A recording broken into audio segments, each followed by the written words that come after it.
ուղղակի Ռուսաստանի բիզնեսմենի իշխանություն վերցնելու համար չի կարելի այդ կապրիզով վերցնել ու սահմանադրություն փոխել,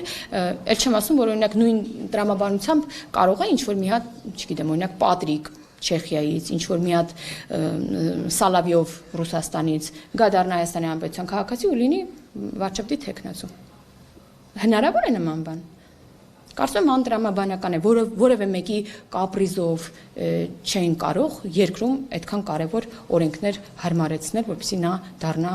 զավթի իշխանությունը։ Բայց հետաքրքիր է նաև, որ մենք վստահ ենք, որ մեծամասնություն են կազմում եւ այդ դեպքում համահայկական պետությունն իրականացնել դուք իրենց մրցակցության։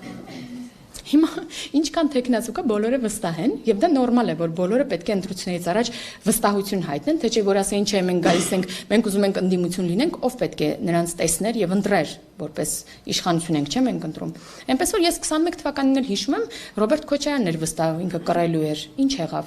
Մաշեց, միջև քոքնել մաշեց, չորացավ, հիմա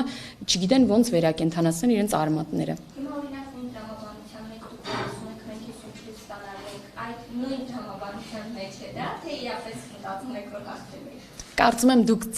ձեզ պատասխանում եք հարցը տալուց, որովհետև եթե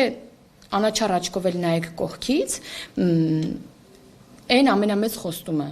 որը մենք տվել ենք 21 թվականին, մենք խնդրել ենք մանդատ, որպեսզի խաղաղություն բերենք։ Դուք հիշում եք ինչ իրավիճակ էր։